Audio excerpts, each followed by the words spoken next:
Support for this episode of Judaism Unbound comes from the Oshman Family JCC in Palo Alto, California, whose vision is to be the architects of the Jewish future. The Oshman Family JCC is an incubator for new expressions of Jewish identity.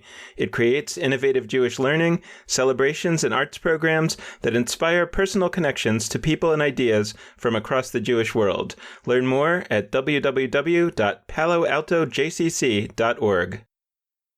This is Judaism Unbound, episode 248, Post-Election Judaism. Welcome back, everyone. I'm Dan Libenson. And I'm Lex Rofeberg.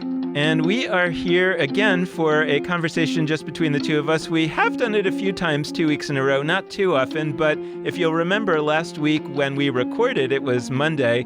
We didn't know what was going to be happening in the election on Tuesday. And actually, it is the following Tuesday when we're recording this now, and we just barely know what happened in the election. But we're going to call it here, I think. And we feel like the AP called it, Fox News called it, everybody called it. So I think we can say that Joe Biden and Kamala Harris won the election, and we have a new president and vice president-elect. So we're going to talk about what that has to do with Judaism, what that has to do with the subjects that we've been talking about all these years. When we launched Judaism Unbound just about 4.5 years ago, it was just before the Trump era began, and we had no idea that it was coming. And so I feel like we started in a certain way, and then all of a sudden we were in the Trump era. And now for the first time in the history of this podcast, we are on the way out of the Trump era. And I think that there's a lot of interesting things to talk about there.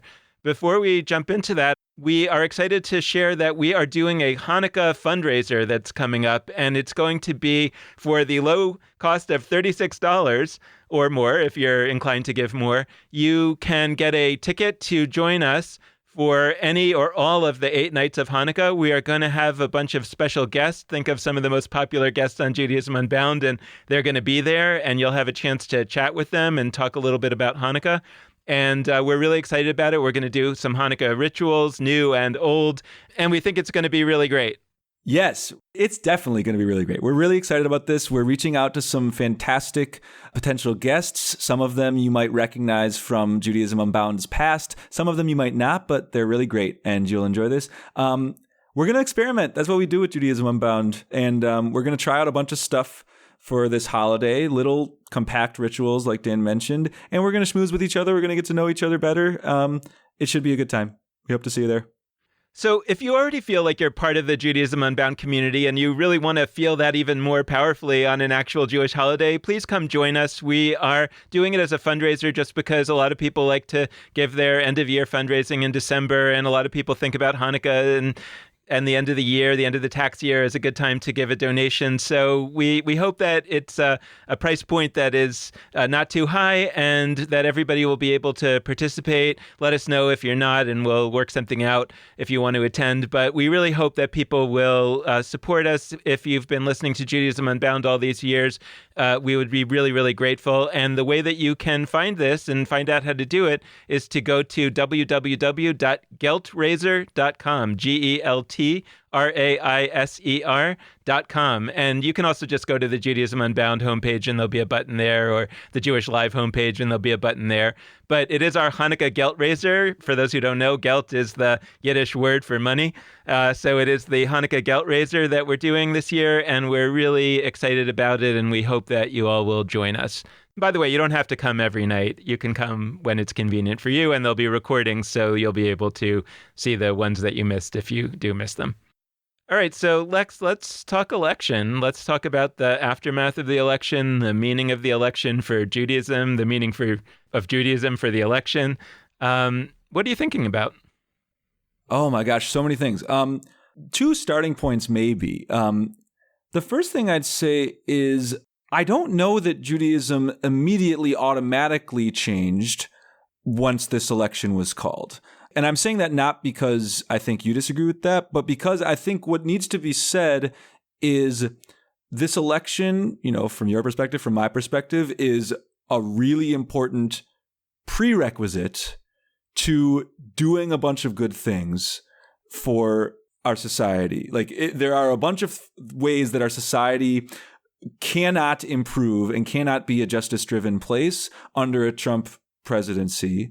And my perspective is that this kind of administration under Biden and Harris is one where potentially we can do a lot of good work. What I want to say is, like, we haven't yet.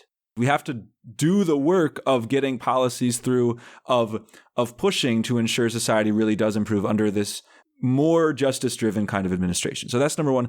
The second thing is, at the same time, Judaism has the potential to deeply change as a result of this, at least in terms of what Judaism is being channeled to do in this country. So I think lots of Jewish institutions, especially the ones we're aligned with in the Jewish universe, the last 4 years have been a set of years of resistance, of making sure terrible things do not happen as terribly as they could. And we could look back at that and ask how well we did. I think in certain ways, the Jewish ecosystem stood up really well in the 4 years of Donald Trump's presidency. In other ways, I think we still have a ton of work to do. By the way, what I've seen numbers-wise is that certain components of American Jews actually supported Trump more this time than last time, which I think should make all of us concerned and all of us look inward. But I'm bringing up basically a tension, and you're probably hearing it in my voice, which is that on the one hand, everything has changed, and we have a fundamentally different society to work with and a fundamentally different set of potential goals that we can achieve together. And when I say together, I don't just mean Jews. I mean roughly progressives, justice-driven people. At the same time, nothing has changed yet. We really have to do that work. And I want us to be really careful not to get complacent and assume that we can sort of rest now. One of the things that I've been thinking a lot about during this period is that so many of these, and maybe all of the major times of transition in Jewish history, have been in these kind of dark times for the world and often for the Jews separate from the world. But, it's generally the case that we live in the world. I mean, that there's so much talk. We've talked about this a million times on Judaism Unbound. There's so much talk about Jewish exceptionalism, that somehow we should see ourselves as living in this bubble in which Judaism is what's happening. But that's never been the way that it's been, that it's always been that Judaism and the Jews are in and are sort of, it's like riding on a wave. It's like, you're riding the rest of what's going on in society. And the question is, how do you react to it? Or how do you not react to it in the sense that you kind of maintain your stability? Like if a wave is going over you, but you're like, you have an anchor in the ocean floor, then you kind of, you bounce around, but you stay where you are. Whatever metaphor you want to take, the idea that we have been living through and we continue to live through this incredibly destabilizing time in the history of Western democracy, I would say that continues. I think it's really clear from the election. I mean, I think a lot of us believed, maybe it was wishful thinking and maybe it was a polling error, right? But there was some sense that there was a repudiation of Donald Trump that was about to happen. And then, by the way, I think it would still be all the same. Like we would still be in this incredibly unstable time, and yet we would have believed in some way that repudiation came, and therefore maybe we would have let our guard down. So I go to Judaism to see where we have many warnings in our history about certain kinds of kings that we should be particularly afraid of. And so for me, it's the concerning thing is not that Republicans got a lot of votes or Democrats got a lot of votes. It's that Donald Trump was not repudiated the way that I would wish that a figure like that I'll be honest, I was not optimistic that there would be a kind of repudiation that you're talking about. I was not optimistic that there would be like a massive electoral victory nationwide, that there would be like, I don't know, a 10% popular vote swing to Biden and Harris. Like, I didn't think that was going to happen. I think what that brings up for me, and this, I'm going to bring back the Judaism piece too, like, I actually have a similar relationship to the concept of America. And I'm using concept intentionally. I have a similar relationship to the concept of America that I have to the concept of Judaism. And I think that I look around and I actually think for a lot of people, their approaches are different.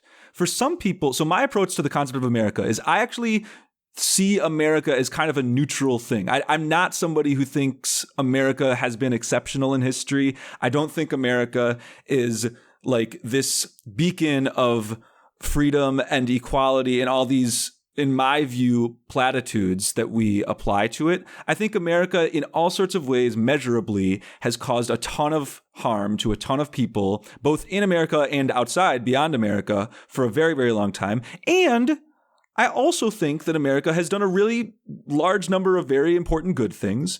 And so for me, I look at the concept of America and it's like, okay, it's potentially, this society I'm part of can potentially be great.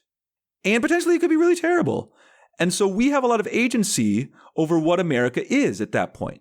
And so I actually don't spend a lot of time talking about like American values, like America stands for X. I don't think America stands for anything eternally. I think America stands for what we make it stand for. And I think that we could make it stand for justice and equality and all of the values we want, or we could lose. And the people who say America, is a Christian nation and it stands for whatever it stands for, who disagree with me, they're actually not wrong descriptively.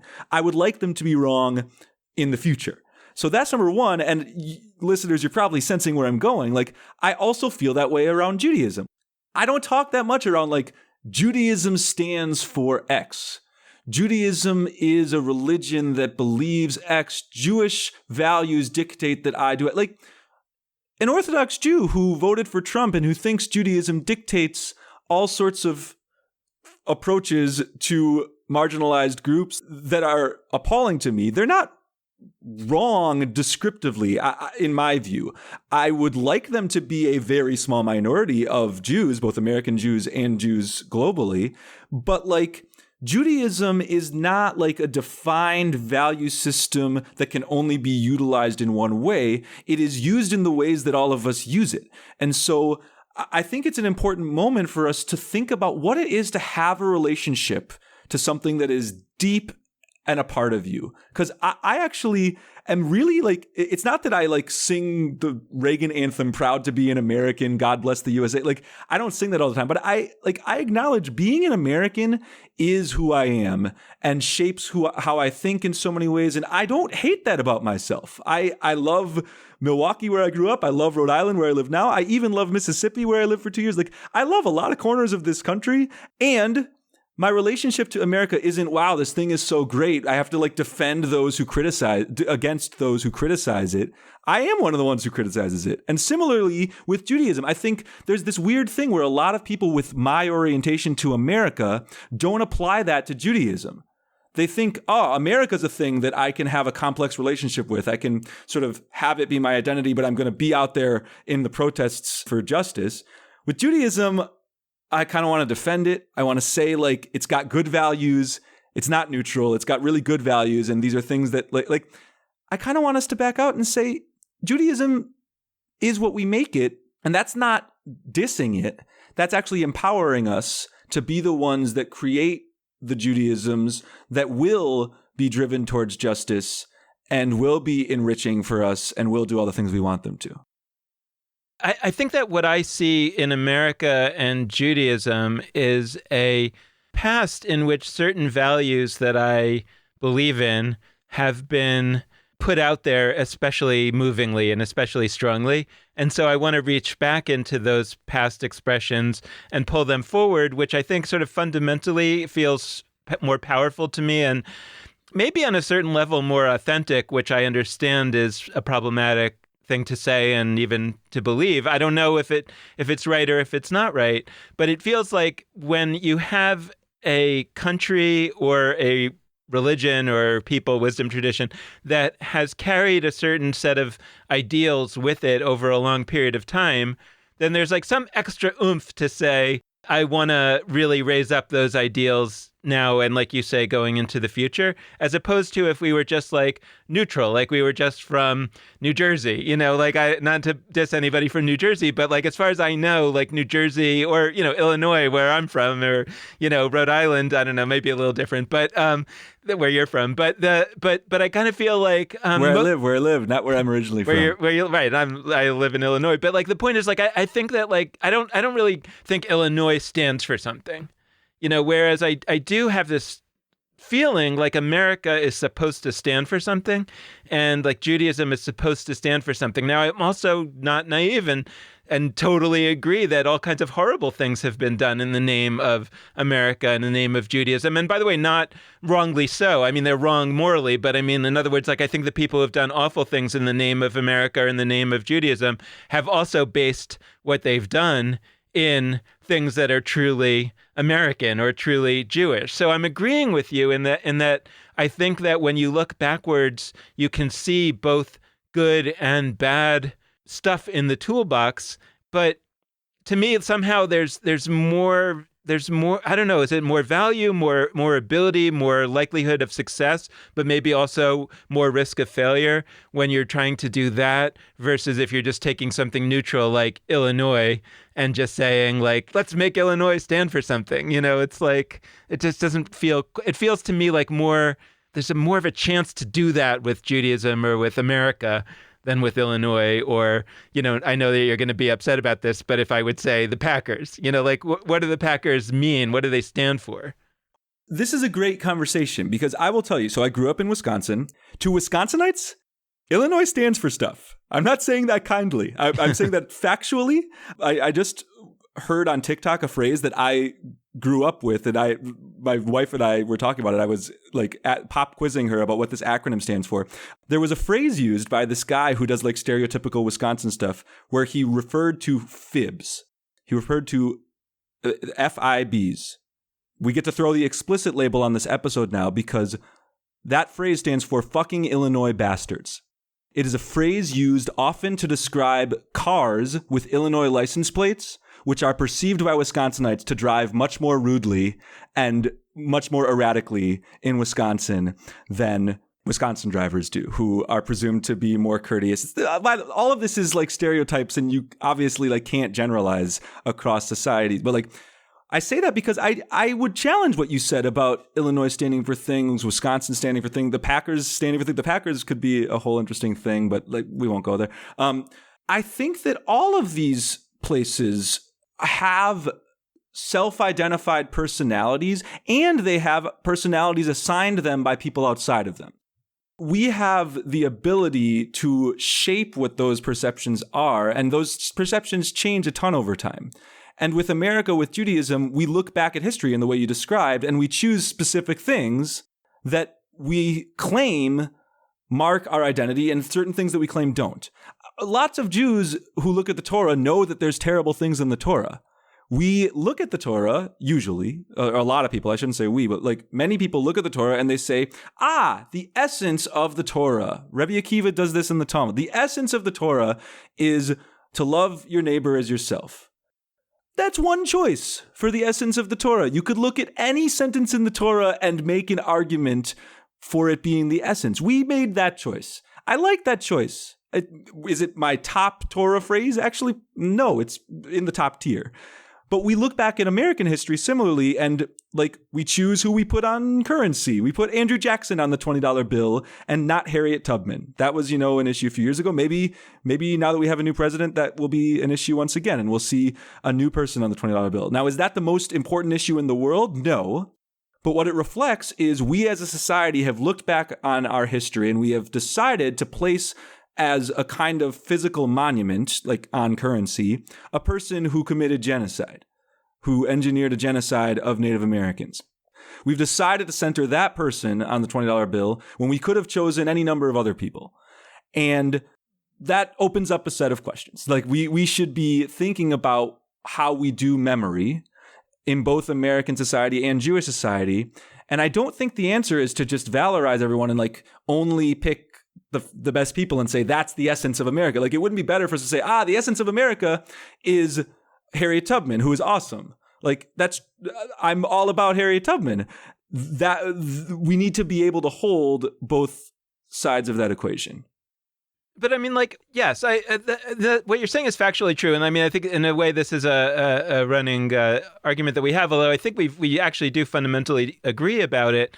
What I'm trying to figure out, though, is like, let's say that I'm a person and I've misspent my youth, right? I've done a lot of bad things in my youth. I understand myself to be a moral person and a truth teller, right? And somebody says, "Oh, but when you were a teenager, you lied a lot," and like, yeah, but that's when I was a teenager, and now I want to, as an adult, I've decided to, go with the values that my father and mother always told me to tell the truth. And so now, from now on, I am a truth teller. Now, you can keep hitting me back with my misspent youth about when I was a liar when I was a teenager. But at some point, I think it's reasonable for me to say, but I've changed. I want to change, and I'm going forward in a new way. So in a sense, I'm suggesting that entities that we have some capacity to be idealistic about, because there's something in its history that is positive, even as there is something in its history that is negative, that's different from a blank canvas, right? And maybe better, maybe worse. I'm not totally sure.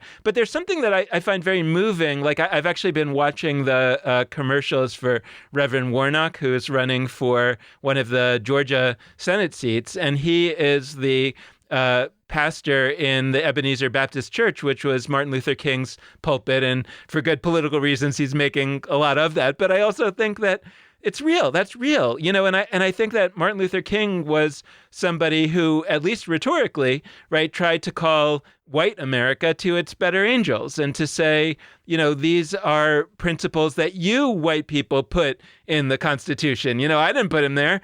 And so once you put them there, then I'm going to call you to them and to say, hey, you're good. Like, these are your ideals. You're also bad.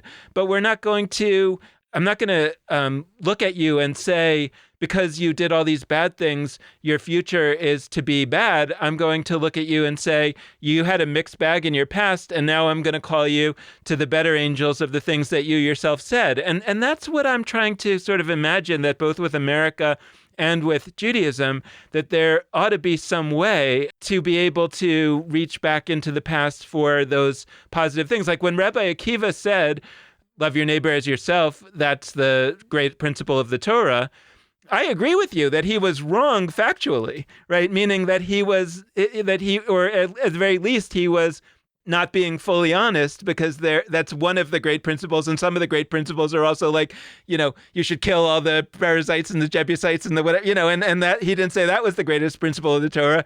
And he could have. I mean, there was nothing in the Torah that specifically said that love your neighbor as yourself is the greatest principle. So, but at the point at which he says, I am now founding a new version of Judaism because the temple was just destroyed. And in our new version of Judaism, the greatest principle that we're going to take from the Torah is love your neighbor as yourself. That is now factually becomes true for as long as people follow him, right? And I guess like what I'm trying to figure out is, what does it look like for America, for somebody to say, okay, well, we had this bad time just now. Well, but moving forward, we are going to love each other. We're going to be, Joe Biden says the people that voted for the other side, they're not our enemies. They're Americans.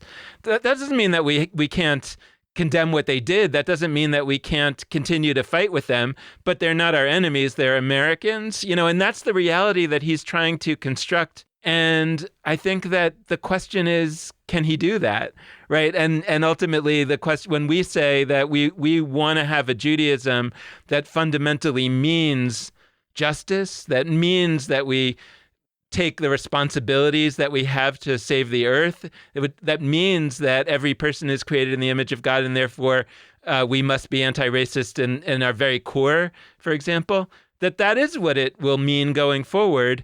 But it's somehow stronger to say, and we actually are building on values that we've had for a long time. I love that you brought up the Jebusites, Hittites thing, these groups that the Israelites are supposed to wipe out on their way into Canaan. I think we get off so easy sometimes as contemporary readers of Torah because of the fact that there are no Jebusites or Hittites or Amorites in our society. They're just like abstractions in our head. let's take a second and imagine there are actually Jebusites and Hittites and Amorites, real humans who live with us today. And they see this text. And it is clear over and over again in this text, both in Torah and then in Joshua, where like the actual thing happens where they go into Canaan. And it's very clear that these people are not good and that we are supposed to actually wipe them out. If we lived in a society like that and we approached the essence of Torah as love your neighbor as yourself, and we didn't proactively, directly upend those other parts and in relationship with those Jebusites and Hittites who would be real people, like actually say to them, like, we messed up. Mm-hmm. Not only did we mess up in the past, we get that we messed up in the past, and we're still, for thousands of years, we've been learning these texts and either skirting over those parts that caused harm to you, or like pretending they're good, pretending it's good to treat you like crap and to kill your ancestors. Like, if we operated in this happy-go-lucky land of the essence is love your neighbor as yourself, and we didn't confront that, that would be irredeemable. That would be really terrible.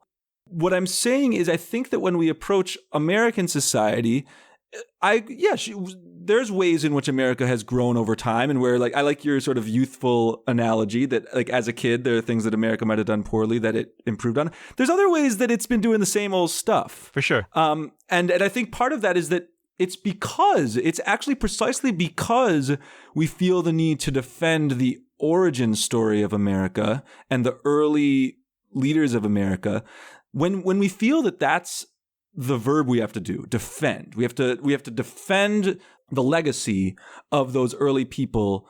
That puts us in a tricky situation, both in Torah and in America. If I felt it was my role to defend the Torah, which is how some Jews conceive of their role, I would have to look at that Jebusite Hittite text and I'd have to like say either the Jebusites and Hittites must have been terrible. They must have done something terrible that would allow for God to command this. And if that's my takeaway, by the way, those people are terrible. And if they had descendants, I would relate to them as being terrible. And people today literally do that with descendants of what they deem to be Amalek, one of the bad figures in Torah. And they deem, certain groups in the world as those descendants, and they're bad. Because you have to defend the original text. My other response might be they weren't bad, but maybe there's a convoluted way in which doing this act of wiping them out like taught us something, or we're supposed to learn from how it's actually not what we should have done. Like, I can make apologetics for it, but I'd rather just say this was bad. We shouldn't have as a core commandment that's repeated a bunch of times to wipe out a bunch of people. And I think that looking at American society in that way is helpful because it means people who want to be authentic actors on the American legacy today, you can do that from a bunch of spaces. I think that trying to do it from a predisposition of defense of the past, I think that that's really going to almost always lead to problems. It's going to lead to people defending Confederate flags because, it's just a part of our history. It's not that it's racism. It's just a part of our history that happened value neutrally. That's what people try to say. It's going to lead to people defending the Andrew Jacksons of the world who committed genocide because he was elected president. I hear you, and I want us to think about what the progress really has been. But I think the lens of Teshuvah, actually, the lens of Jewish atonement, repair, is helpful here because what somebody looking at those texts would say to you in response to the thing about how somebody's grown from their youth is, sure, you've grown from your youth, but if you had a certain behavior of your youth that was a pattern and that was really harming people, you need to own that you've done that. You need to be in touch with the people who you caused harm to, and you need to prove that in a similar situation today, you won't act the same way. Yeah. So it's many steps, and that's what I hope we take on. What I'm trying to look for is the enduring value of idealism, right? I'm trying to hold on to some notion that many Jews have a experience of ourselves as being in a part of a community of meaning. And what I'm looking for is to retain the idealism that says, I am part of a community of meaning. I want to continue to be part of a community of meaning. And some of how, not all, some of how I get the meaning of the community that I'm part of is through the maintenance of ideals that are old, that are ancient, that are traditional, whatever language you want to put on it. People actually, right again, thinking back to Ari Kelman and the survey work that he did about how people like the idea of tradition. They like the idea that they're carrying something forward. And yet, how do we also look in the rearview mirror and see all the horrible things? And I agree with you about teshuvah, about repentance. That's why I've advocated that we should continue to read the line on Yom Kippur about the anti-homosexuality line from the Torah, as well as all the other horrible lines from the Torah. I think that should be a practice for Yom Kippur, that we read all the terrible stuff and atone for it, and that actually sort of helps us move forward. I've talked about other psychological elements that you can't move forward until you've grieved for something that you've lost, and you can't move forward with idealism until you've repented for what you've done that was harmful. And by the way, this is where I think there's another connection, or what you haven't done, but you've tolerated. And so I think that actually helps us think a little bit about the next phase in America. And to me, it's a question of how Judaism, also how Christianity, how any religion, how any other tradition, let's say, other than the American tradition, such as it is, how it might come into play with the next era. Because I will say that I've been disappointed by Judaism and by Christianity and by many other organizations that might have claimed to have these strong moral traditions. I don't want to name them, but, various civic organizations, let's say, that have not, I think that have fallen down on the job in many respects. And by the way, I agree with you, like a lot of Jewish organizations have done amazingly well during this period, but others have fallen down. And certainly a lot of Christian organizations have fallen down, and other organizations have fallen down on being able to say, look, it may be that Trump is offering me something that I really want, right? So I'll look away. You put the Israeli capital in Jerusalem, you acknowledge the Israeli capital in Jerusalem. I am going to look away as you oppress Mexicans at the border. Anybody who says, like, I'm going to look away as you turn down the anti-Semitism flame, and end up having more anti-Semitism, and I'm willing to accept more Jews being killed in America in order to have the capital in Jerusalem. Okay, well, at least there you're willing to put yourself on the line there, But in most cases, it seems that the values are actually coming at the expense of someone else. And fundamentally, the critique that I have of religion coming from this experience is that if your God only asks you to do the things that you would have done anyway, basically, then what good is it? Like, what is it doing? And so if there are not cases where I say the thing that I want the most, anti-abortion judges, or the Israeli capital being recognized in Jerusalem, or whatever it might be that you want the most, you willingly and happily, or sadly, give up because you are not willing to make a compromise that means putting somebody into a position of power who is going to then use that power to harm others. Then if you are willing to give that thing up, then you have a religion that I admire.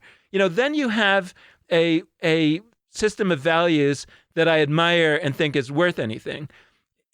But if you're not willing to do that, and it seems that a lot of folks that are religious have gone along with, the most irreligious, most devoid of values person that we could imagine in our time in order to get those goodies. And that to me is a complete perversion of religion completely. So now my question is this. Let's say that those folks, they have to do some repentance, some tshuva, and hopefully something will happen. They will. We could talk about that later. But right now, I want to turn the attention to the other religious folks, the Jews that have not fallen down on the job, the Christians that have not fallen down on the job, and ask, what could we do now to kind of rise to this occasion? Like, what would it look like to look at the work of healing? And I say this very guardedly because I understand I'm not trying to say that we should give up on everything that we've been striving for. Absolutely not.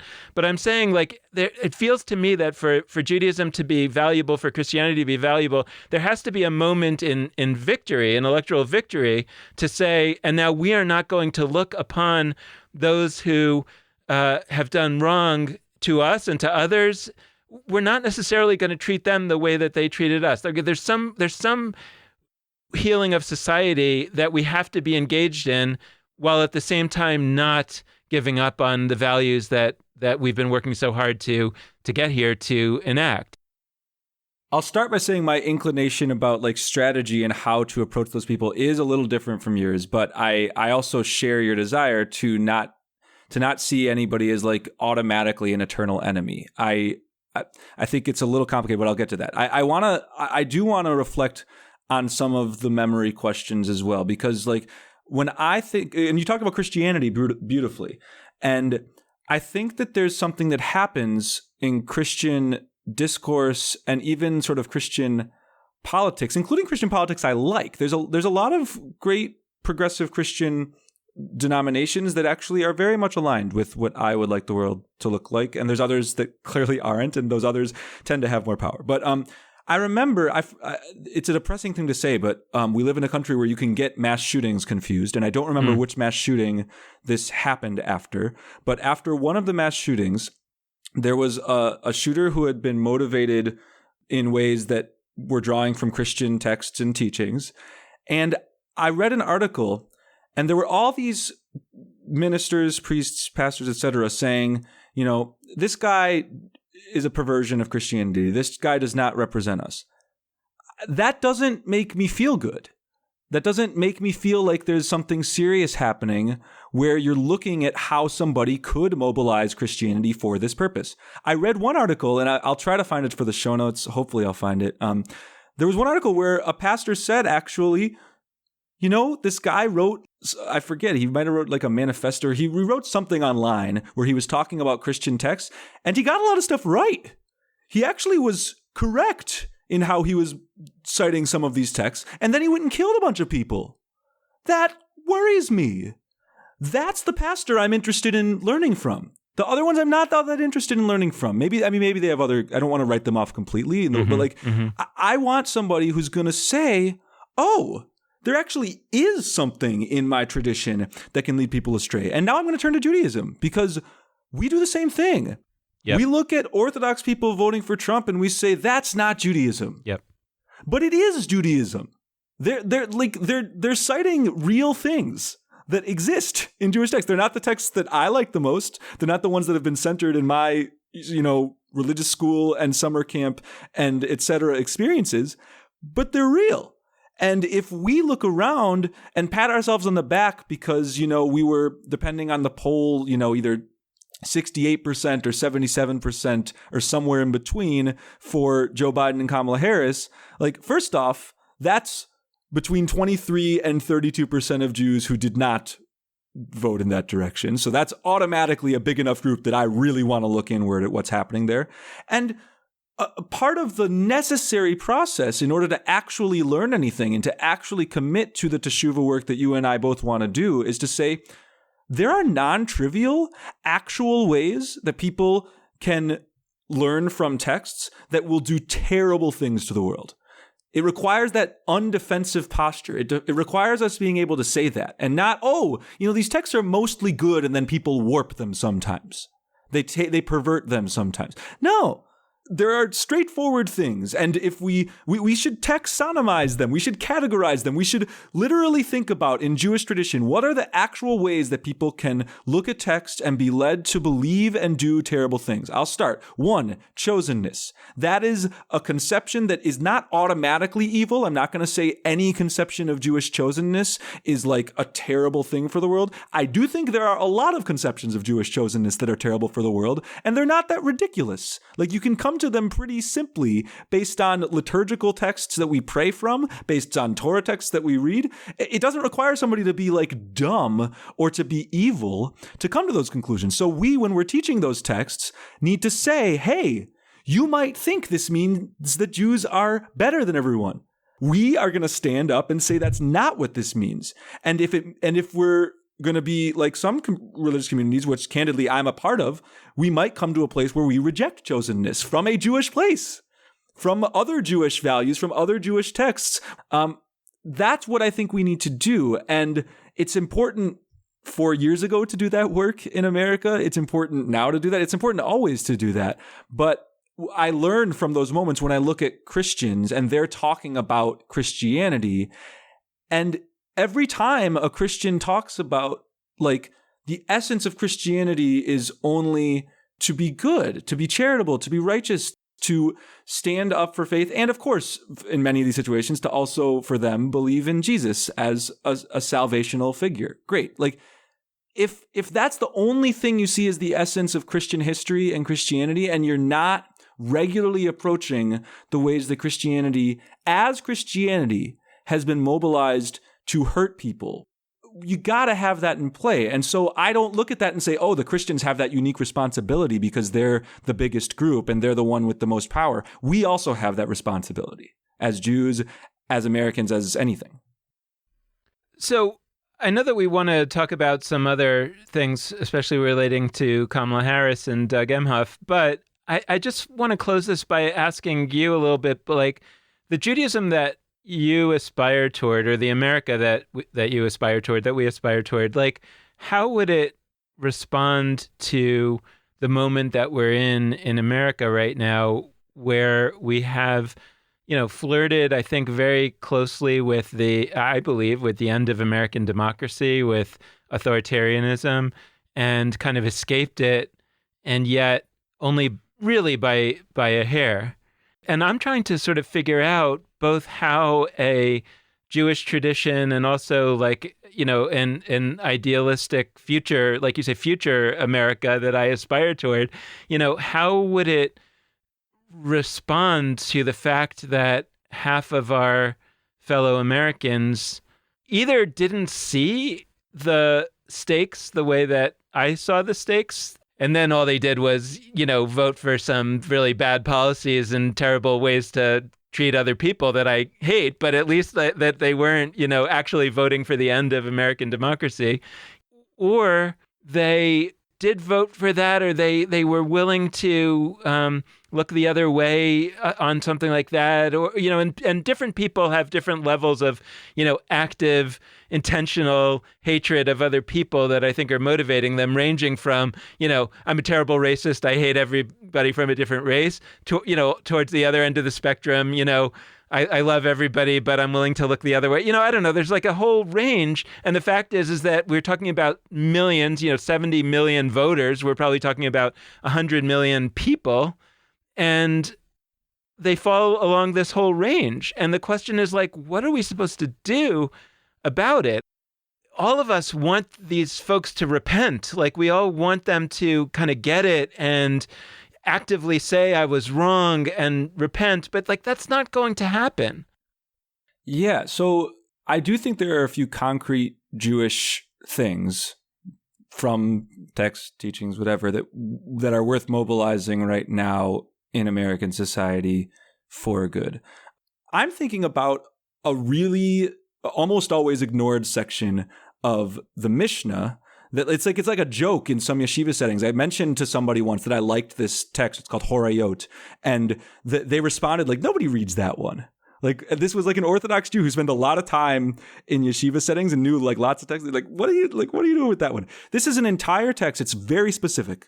It is about when a rule has been made in a community that actually in retrospect you realize was wrong. Like you're supposed to be following God's commandments in X, Y, or Z way, and the leader of the community thought that you were doing it one way, but in actuality it was a different way. So everybody in the community was doing the wrong thing for like however many years.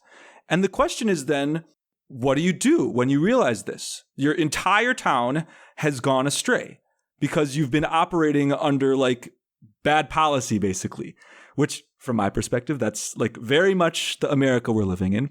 And it says the entire town collectively needs to basically atone. Every person in that town brings like their own individual offering when they realize this mistake has collectively been made. There's also unique responsibilities for the leader who messed up, which also makes sense. But like, I think that's important. Like, even those of us who did vote for Biden, even those of us who are not the people that like, in my view, need to really think about what their actions have mobilized, perpetuated, caused harm over the past few years.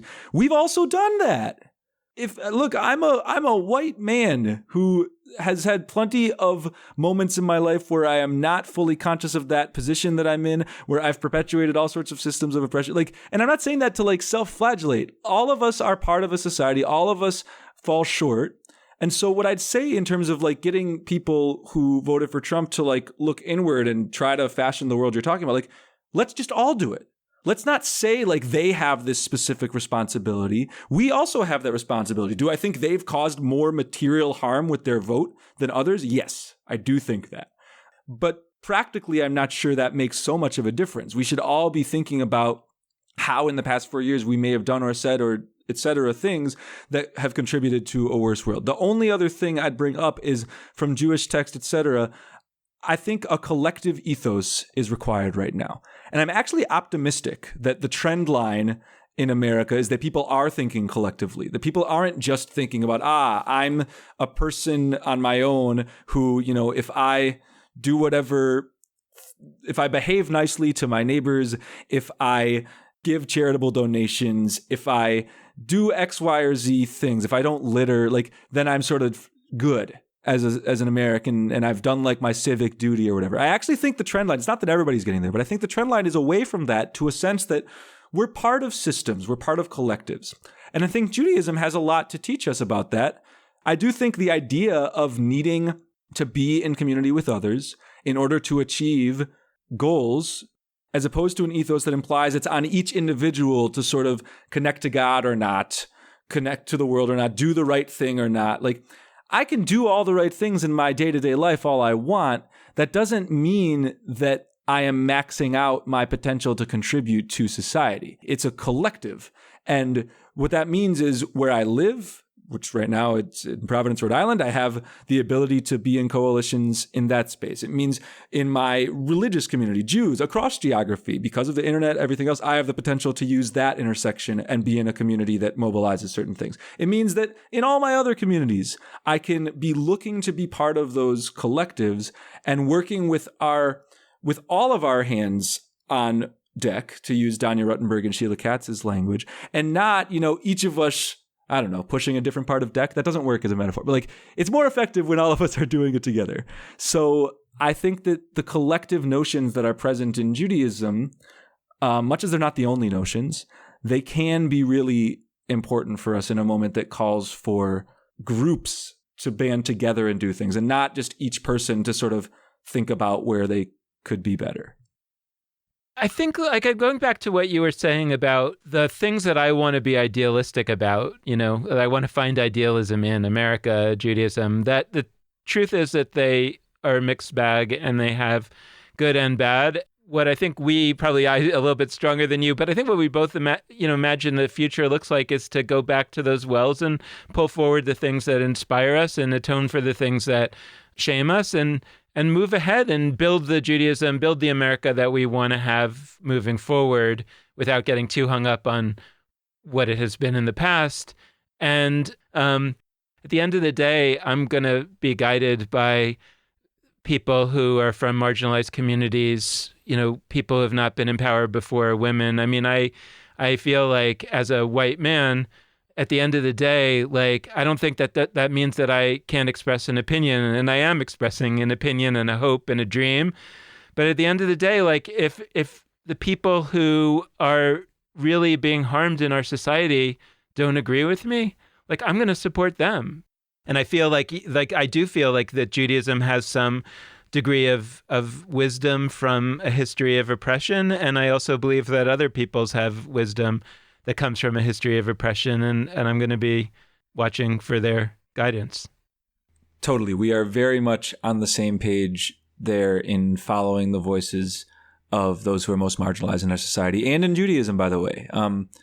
Maybe that's one lens on a thesis statement of our entire podcast, is to look for leadership from those who have specifically been placed outside of the realms of leadership, both in Jewish spaces and in America. Okay, so that's a really important takeaway, and I thank you for that, Dan. Throwing it back to you, this hasn't been a totally linear episode. We've gone in different directions, meandered here, meandered there. What's our last meander? What's the last angle for us to go to before we totally wrap up this episode? there is one thing that it's getting recognized, but a little bit is under the surface of some of this stuff. But we have the first woman and the first person of color to be a vice president, and in the history of America.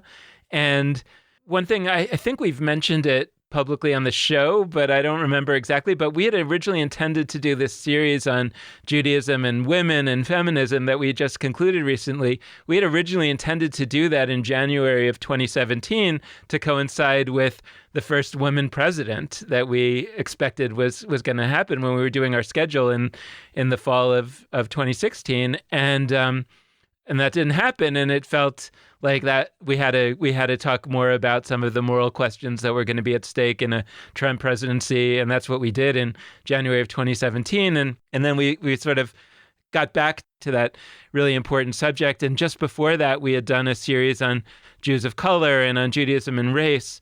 And so somehow the idea that now on the other end of that, sort of bookending that, we now have the first female vice president is very momentous. And that, too, is going to be something that will have an impact on the future that's in front of us. I loved what Kamala Harris said in her speech when she became the vice president-elect, where she said, "I'm the first woman to be a vice president, but I will not be the last, because now little girls will see me here." I'm not quoting, I'm paraphrasing. The little girls will see me here and they'll say, I can be vice president. And I think that's something for America. I think that's something for the world. And to the extent that we see some of those things in Judaism, I can't remember if I've told this story before, but there was a synagogue that I was a member of, and it had a woman rabbi, and she left. And then a male rabbi came, as the next rabbi of that synagogue. And there was a little girl who said to her mother, I didn't know a man could be a rabbi. Yeah, it is a momentous thing. Joy is good. I feel that joy. I also want to name some things specifically that have not been named specifically. Kamala Harris is the first person of Hindu descent who is in any position like this, vice president or president. We seem to not be saying that so much because we're talking about person of color, which we also need to talk about. But I don't know whether she sees herself as practicing Hinduism, but this is a person who has a Sanskrit name. Kamala means lotus in Sanskrit. I saw an article that people in the town that her grandparents are from in India were just rejoicing in the streets and had like posters of her. Like, this matters to people who can look at Kamala Harris and say, even though, and maybe especially because she's not only Hindu, but people who can look and say that can happen. So there was another article I read that said, hey, look, this often comes through when you're talking about young kids and what they see. Like, there was a mother who said to her daughter, like, look, she looks like us. That matters. It's not the only thing that matters. Representation isn't everything, but it is something. So that's worth naming. And it's the first tri-faith household to touch the White House, or where do they live? The observatory down the road, wherever the vice presidential family lives. But like, there's a three-faith household with a household that has a relationship to Judaism, to Hinduism, and Christianity that is, second in power in the country. That's a huge signal to, and nobody's talking about it that much, which maybe that's the story. That's actually common enough that that's not such a huge deal to be talking about. We're talking about other things that are important about this representation. So all of this is worth having joy. That's a good note to end on. Thank you all for listening to this one. I know this is 2 consecutive Dan and Lex episodes. We're going to be moving away from just our voices, don't you fear. Hopefully you've liked these anyway. But we'll be on to a unit of episodes where we're continuing conversations about Jewish philanthropy. And just as a reminder on that philanthropic front, to what Dan said on the top of the episode, is that we've got our Hanukkah fundraiser coming up, our Geltraiser, geltraiser.com. And it's going to be fun. It's going to be 8 nights of experiments and maybe some ridiculousness and learning. Head to geltraiser.com. You can participate with that $36 gift, and we'll see you in December. So thank you so much for listening. We love when you're in touch with us. There's our email addresses, dan@judaismunbound.com or lex@judaismunbound.com, and then all of our social media, Facebook, Instagram, Twitter, etc. Thank you so much for your support, whether this is your first episode or your 248th. With that, this has been Judaism Unbound.